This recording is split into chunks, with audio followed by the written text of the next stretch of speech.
दोस्तों नमस्कार। के पनगोत्रा मुखातिब से आप पनगोत्रा कंसेप्ट के साथ हैं। और आज सियासी बात नहीं, आज कुछ इतिहास के बारे में आपको बताना चाहता हूं।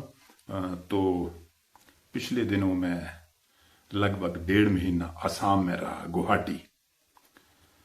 तो मैं अपनी आंखों से आपको गुवाहाटी दिखाना चाहता हूँ, गुवाहाटी की सड़कें, कुछ इतिहास के बारे में, और खास करके ब्रह्मपुत्र नदी। तो गुवाहाटी गए और ब्रह्मपुत्र नदी के दर्शन नहीं किए तो कुछ भी नहीं किया। और अगर ब्रह्मपुत्र नदी के किनारे गए तो सराय घाट की जो लड़ाई थी उसके बारे में नहीं जाना तो क्या जाना। तो इसलिए मेरी आपसे ये रिक्वेस्ट है कि इसे आप, मेरी इस प्रस्तुति को आप पूरा देखिएगा। इसमें आपको कुछ तो ब्रह्मपुत्र नदी के बारे में मैं जानकारी दूंगा, और सराय घाट का जो संघर्ष हुआ है, हिस्टोरिकल जंग थी, उसके बारे में मैं आपको बताऊंगा। तो किसी भी तरीके से अगर आप विद्यार्थी हैं तो फिर भी तब भी आपके लिए ये लाभदायक प्रस्तुति है। तो अगर आप अपने हिस्टोरिकल नॉलेज को बढ़ाना चाहते हैं, ज्ञान को बढ़ाना चाहते हैं, तो तब भी मेरी रिक्वेस्ट है कि इसे आप पूरा देखिएगा, पूरा, तब भी फायदा है। तो चलिए गुवाहाटी चलते हैं, मेरे साथ चलिए। तो जैसा मैंने कहा कि मैं अपनी आंखों से जो मैंने देखा वो आपको मैं दिखाना चाहता हूं, मेरी इच्छा है। तो चलिए चलते हैं। तो दोस्तों, गुवाहाटी। ये रास्ता जो आप देख रहे हैं, ये गुवाहाटी शहर की सड़कें हैं। बहुत बड़ा शहर है गुवाहाटी, आसाम का बहुत बड़ा शहर है। तो इस वक्त हम उन्हीं रास्तों पर हैं। कहते हैं कि अगर गुवाहाटी गए और ब्रह्मपुत्र नदी के दर्शन नहीं किए तो क्या किया,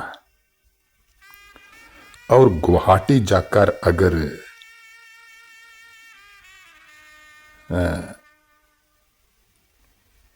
सराय घाट का जो संघर्ष हुआ था, युद्ध हुआ था ब्रह्मपुत्र नदी के किनारे, अगर उसके बारे में नहीं जाना तो क्या जाना। तो उसी तरफ ब्रह्मपुत्र नदी की तरफ हम बढ़ रहे हैं। ओला की एक कार हमने बुक की और गुवाहाटी शहर की सड़कों से होते हुए हम इस वक्त बढ़ रहे हैं ब्रह्मपुत्र नदी की तरफ। तो आपको बताता चलूं कि ब्रह्मपुत्र नदी जो है, इसकी शुरुआत यानी इसका जो उद्गम है, ये तिब्बत के दक्षिणी भाग में एक जगह मानसरोवर झील के पास हुआ। इन्हें मानसरोवर झील के पास येमा युंगडुंग ग्लेशियर जो है, वहां से ये नदी निकलती है ब्रह्मपुत्र। ये तिब्बत में भी प्रवाह करती है, बहती है। और तिब्बत में ब्रह्मपुत्र नदी को यारलुंग त्या सांगपो के नाम से जाना जाता है। और पूरब की दिशा की तरफ ये ब्रह्मपुत्र नदी जो बहती है, आप देख रहे हैं ना इस वक्त गाड़ी हमारी आपको दूर से भी ब्रह्मपुत्र नदी के पास जो शहर में जो पुल हैं बड़े, उनसे इस वक्त गुजर रहे हैं। और ब्रह्मपुत्र नदी को आप दूर से देख सकते हैं, वैसे मैं नजदीक से भी आपको दिखाऊंगा। तो भारत में प्रवेश ये करती है नदी अरुणाचल प्रदेश में। तो ये नदी यांगयाप दर्रे के माध्यम से भारत में प्रवेश करती है और इसे सियांग या दिहांग कहा जाता है। देखिए कितने नाम हैं नदी के। असम में इसका प्रवाह जो है अरुणाचल प्रदेश से असम में प्रवेश करने के बाद फिर ये ब्रह्मपुत्र बन जाती है, फिर इसको ब्रह्मपुत्र कहा जाता है। और ये राज्य के मध्य से बहती है। असम से ये नदी बांग्लादेश में प्रवेश करने के बाद जब ये बांग्लादेश में प्रवेश कर जाती है तो इसे यमुना नहीं जमुना नाम से जाना जाता है। और फिर मोहना, फिर ब्रह्मपुत्र नदी गंगा नदी में मिल जाती है जहां मोहना बनता है। दोनों का संगम हो जाता है, गंगा का और ब्रह्मपुत्र का, और इनका जो संयुक्त जल है वो जाकर बंगाल की खाड़ी में गिर जाता है। तो दोस्तों ये नदी के बारे में मैंने आपको बताया और थोड़ा सा ज्योग्राफिकली भी मैंने आपको बताने की कोशिश की। ये कहाँ से शुरू होती है, इधर से बहती है और कहाँ जाके ये समुद्र में जाके समाहित हो जाती है।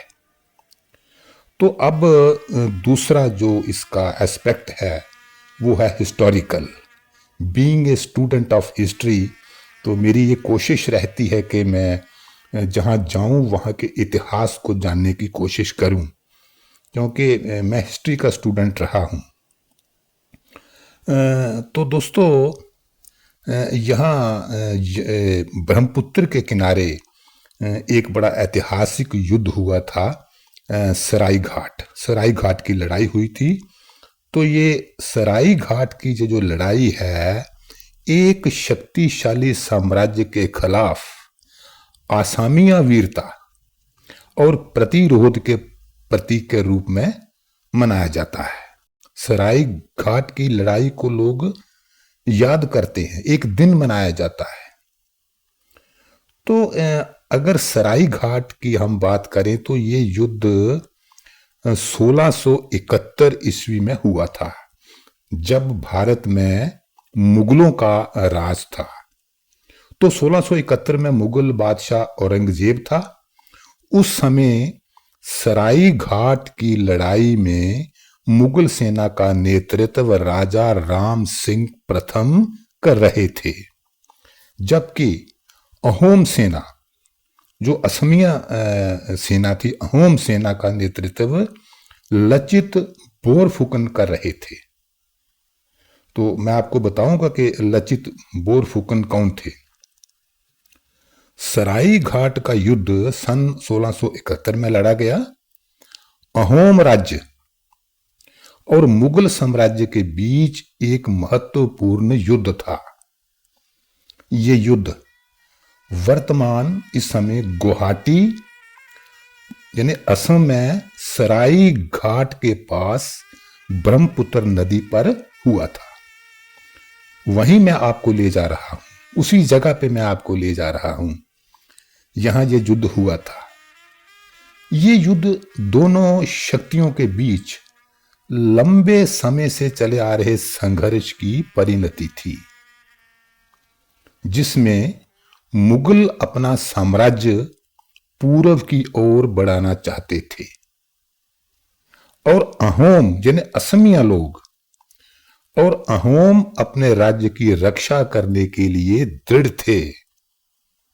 मुगल अपना साम्राज्य पूर्व की ओर बढ़ाना चाहते थे और असमिया लोग जो थे, जो अहोम थे, अहोम राज्य जो था वो रक्षा करना चाहते थे। एक तरफ लचित बोरफुकन नामक कुशल सेनापति के नेतृत्व वाली अहोम सेना थी और दूसरी तरफ राजा राम सिंह के अधीन मुगल सेना थी, जो अहोम सेना के मुकाबले कहीं ज्यादा थी। हालांकि अहोमों ने अपने क्षेत्र और ब्रह्मपुत्र नदी के ज्ञान का चतुराई से इस्तेमाल अपने फायदे के लिए किया।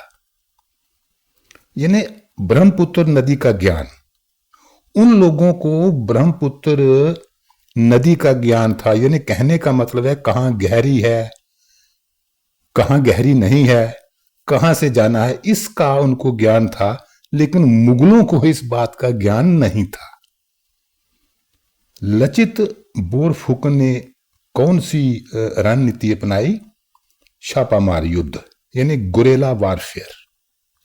और दूसरी थी मनोवैज्ञानिक युद्ध नीति।